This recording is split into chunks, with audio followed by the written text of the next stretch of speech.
Buenas, bienvenidos a Pulso Pediátrico. Yo soy el doctor Levi Marte y en esta oportunidad tenemos una invitada muy especial. Ella es la doctora Nuria Sanabria, pediatra perinatóloga, y nos va a hablar de los 1000 días de vida, los primeros días de vida que son interesantes. Adelante, doctora. Gracias, Levi, por invitarme. Yo soy la doctora Nuria Sanabria, pediatra perinatóloga, madre de 3 hijos, abuela de 2 nietos, y estoy feliz de estar acompañándote en este momento. Gracias por recibir la invitación. Para nosotros es un placer que usted esté acá.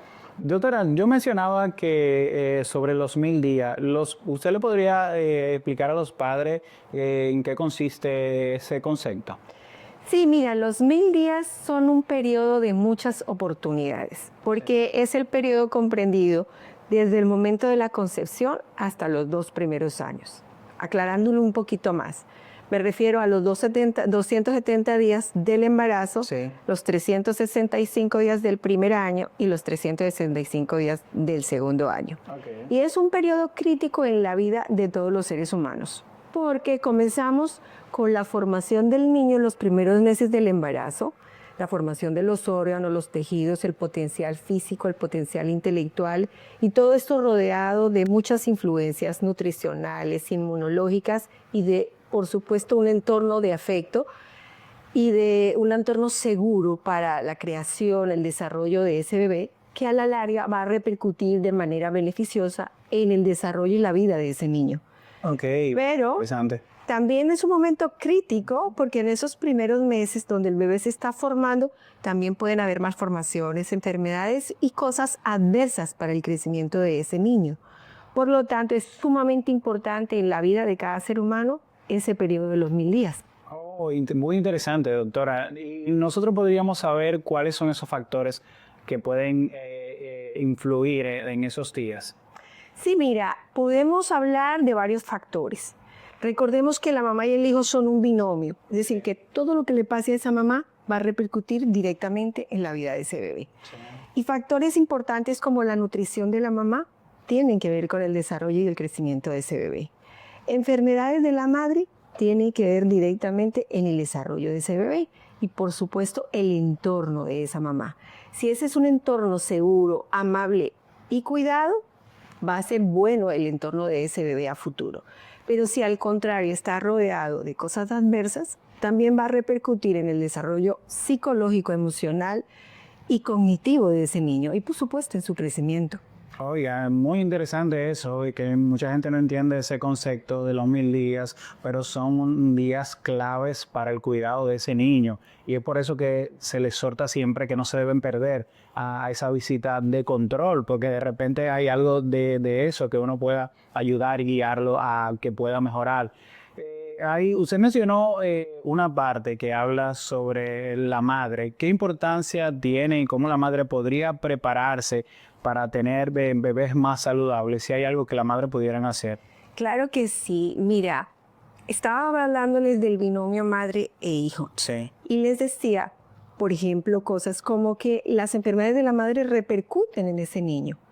Las que vemos más frecuentemente son enfermedades como la hipertensión arterial. Sí. Y por mencionarte esa, la hipertensión arterial de la madre afecta el crecimiento del bebé, permitiendo que los niños vengan o favoreciendo, no sé si estaría bien dicho, que estos niños tengan un retardo de crecimiento intrauterino o restricciones en el crecimiento. La placenta de esos que tienen esos embarazos por lo general envejece más rápido y es más proclive de tener partos prematuros.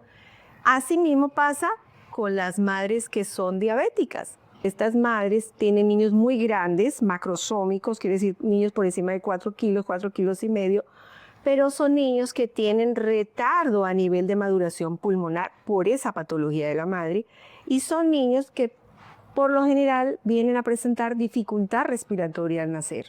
Okay. Entonces, eso es importante, esos aspectos patológicos de la madre. Pero hay otros aspectos que son bien interesantes y son los hábitos. Los hábitos. Los hábitos nutricionales. Tenemos mamás que son o muy obesas o al contrario, tenemos mamás que tienen desnutrición materna o bajo peso al comenzar el embarazo, y eso repercute en la formación de esos niños. Puede ser un factor predisponente para malformaciones u otro tipo de enfermedades que afectan el desarrollo de esos niños. Por lo tanto, hablamos de factores nutricionales, pero también hay hábitos tóxicos en las mamás. No sabemos cuál sería el rango de seguridad para tomar alcohol. Lo que se indica es no tomar alcohol durante el embarazo por el síndrome de alcoholismo fetal. Y recuérdate que el 8 de septiembre más o menos se conmemora una fecha para concientizar sobre esto. Porque el alcoholismo fetal va a dar lugar a alteraciones en el desarrollo neurológico, va a dar lugar a alteraciones a nivel del coeficiente intelectual. Sí. Pasa algo similar con las madres fumadoras o que utilizan los VIP o el vapeo. Sí, o pero las esa hookah. moda. Sí. Eso es lo que está de moda, eso es lo que está más in. Sí. Pero resulta que esas mamás que utilizan el cigarrillo o el vapeo o la hookah también tienen niños con restricción del crecimiento intrauterino y con mucho retraso psicomotor. Okay. Y claro, tengo que mencionar, porque lo vemos frecuentemente, las madres que utilizan sustancias controladas. Estos niños cuando nacen son más proclives a tener el síndrome de abstinencia de esto. Entonces vemos niños que tienen convulsiones, irritabilidad, alteraciones metabólicas. Es decir, que todo lo que tiene que ver con la mamá repercute inmediatamente en el bebé. Por eso es importante que cuando la mujer se embaraza empiece con los controles con su obstetra de cabecera. Okay. Y esos, por lo general, las mujeres llegan a la consulta con la prueba de embarazo positiva. Sí, llegan con la prueba de embarazo. En muchos de los casos no hay una planificación previa. Y mire, qué importante que usted resalte eso. El ejercicio, evitar el tabaco, el alcohol, que muchas veces, yo sé que usted mencionó en uno de sus publicaciones, el embarazo en adolescente, que a veces hay madres que no están preparadas, que no tienen la educación y por eso a veces quieren seguir su vida de manera normal. Y usted acaba de mencionar que tienen que mejorar una serie de hábitos, de mejorar su alimentación, mejorar toda la rutina, su cuerpo, para que ese niño pueda nacer mucho mejor. Claro que sí. Y aprovechando esta parte, es importante recalcar que el chequeo con el obstetra permite el diagnóstico temprano de embarazos de alto riesgo. Que atención, que deben de ir donde usted Deben ir. Seguimiento. Eso, la idea es, si llegan ahí a la 5ª semana, comenzar su control cada mes.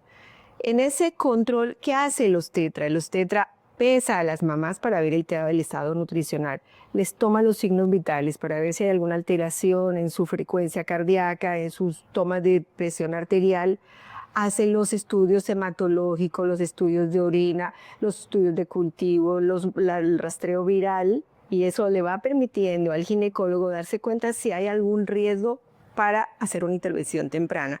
Pero también hace las sonografías, y este conjunto de cosas permite que el obstetra determine si hay algún proceso en el cual haya que hacer intervención temprana durante el crecimiento y desarrollo de ese bebé.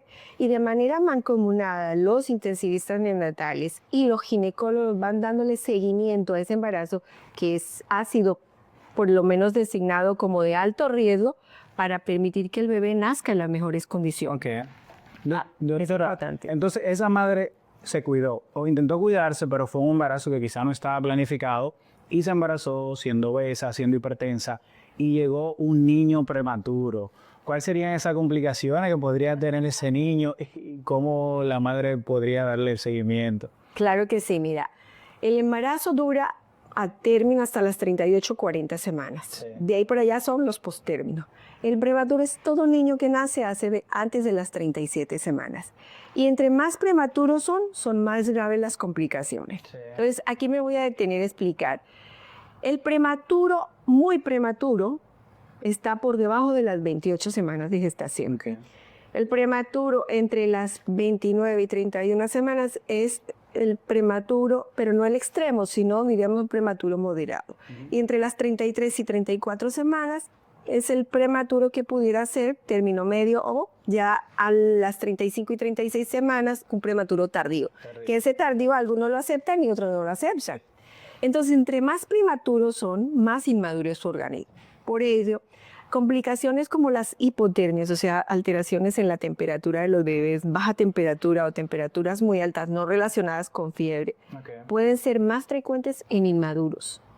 Pero también pueden tener alteraciones a nivel metabólico, como alteraciones en la glicemia, o sea, que baja mucho el azúcar o que sube mucho el azúcar.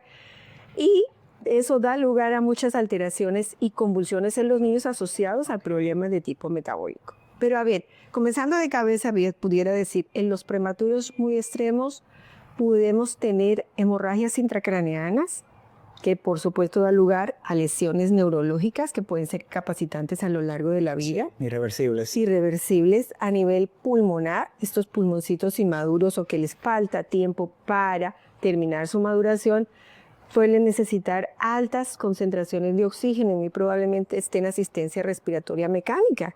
¿Qué favorece eso? Las displasias pulmonares, favorece las retinopatías, favorece los neumotoras, favorece las infecciones a nivel pulmonar, todo esto. Sí. Y por supuesto son niños que duran mucho tiempo en las unidades de cuidado intensivo, por lo tanto son más proclives a infectarse. A enfermarse. Sí. A nivel digestivo también podemos tener niños con enterocolitis necrotizante, con retardo para la alimentación enteral, que también altera su nutrición. Sí, así es. Y a nivel de los riñoncitos pueden haber insuficiencia renal. Es decir, entre más inmaduros son más graves las repercusiones. Sí. No es lo mismo un niño de 28 semanas que un prematuro de 34 a 35 semanas. Así es. El pronóstico de vida para los prematuros muy prematuros es un pronóstico muy reservado, a diferencia de los prematuros más grandecitos que tienen más oportunidades, que su sistema inmunológico y su sistema per se, a pesar de que le falta tiempo, está un poco más fuertecito, por decirlo de alguna manera coloquial, que me entiendan. Entonces, en ese tenor, estas serían las complicaciones más frecuentes. Obvio que cada entidad puede tener complicaciones específicas. Agregar más complicaciones. Más complicaciones. Doctor, entonces ese niño de alguna manera salió de ese hospital, de esa clínica, y la madre ahora no sabe qué hacer. ¿Cómo serían esos cuidados esos primeros días? Porque yo sé que hay mucho miedo. No, sobre todo que nació antes de tiempo, ¿qué hago? ¿Que si lo baño? ¿Cuáles serían esos cuidados de los primeros días? Claro, mira, yo les digo a los pacientes que tienen hijos en las unidades de cuidado intensivo, que son prematuros, que se involucren en entender qué es lo que le pasa a los hijos, que le pregunten a sus médicos cuál es la enfermedad, la condición de mi hijo, y que se documente y visiten a sus hijos en las unidades de cuidado intensivo, porque si bien los médicos damos una parte del tratamiento, los padres dan la otra parte del tratamiento. Hay muchos estudios que hablan de que la mamá toque o el papá toque a su hijo prematuro con las condiciones y los cuidados que amerita, que les hable y que les cante, permite que el niño tenga una recuperación y una respuesta más favorable al tratamiento médico, por un lado. Y eso permite que la mamá y el papá se vayan adaptando a ese pequeñito que está por salir de la unidad de cuidado intensivo y que se va a su casa. En las unidades de cuidado intensivo les enseñan el contacto piel con piel, les instruyen cómo manejar a su bebé con el método canguro, y que ese método que permite el contacto piel con piel estimule la temperatura, mejore la frecuencia cardíaca, la frecuencia respiratoria, estimule la lactancia materna. Sí. Entonces, cuando estamos involucrados a eso, también nos dicen cuáles son los signos o síntomas que me deben llamar la atención y que son de alarma por los cuales yo tengo que salir con mi bebé cuando esté en casa.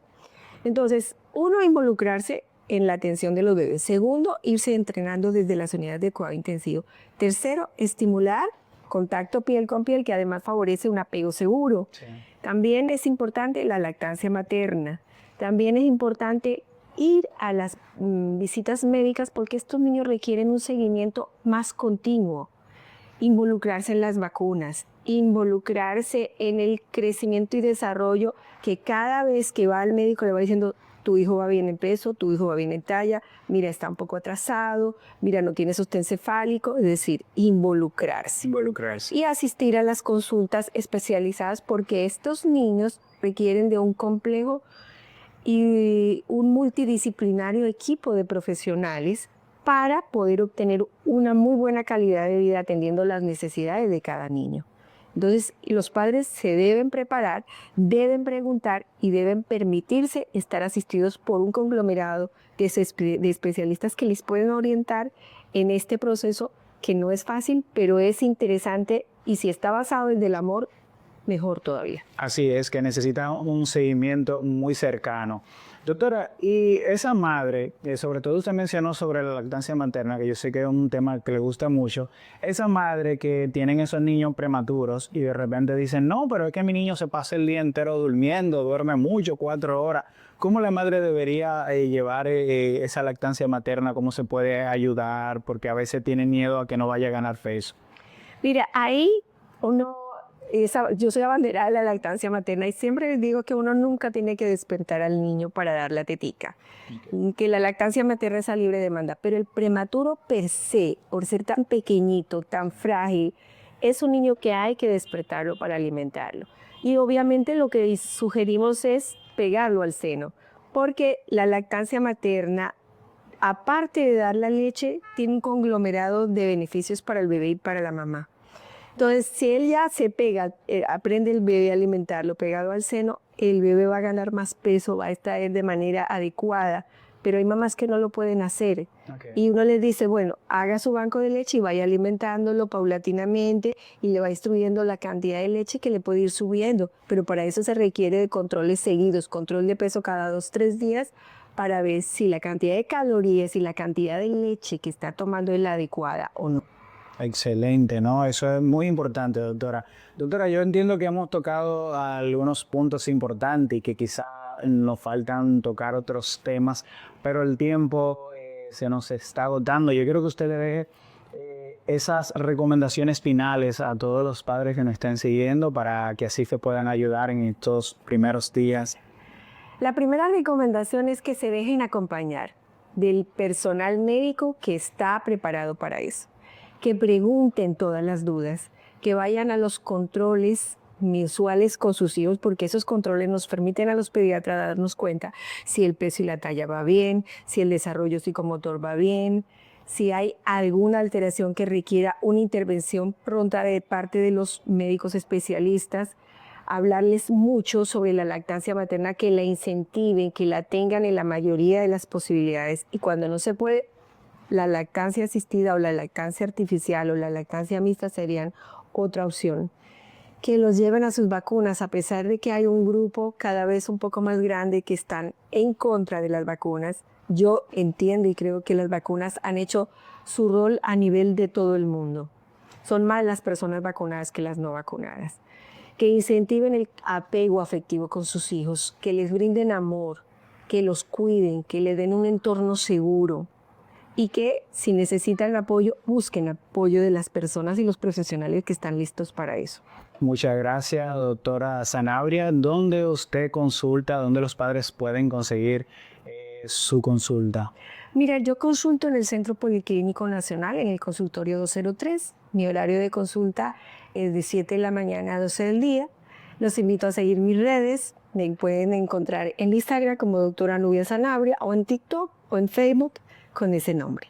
Bueno, muchas gracias. Esto ha sido un podcast interesante con la doctora Nubia Sanabria. Así que si le gustó este contenido, denle like y suscríbanse al canal.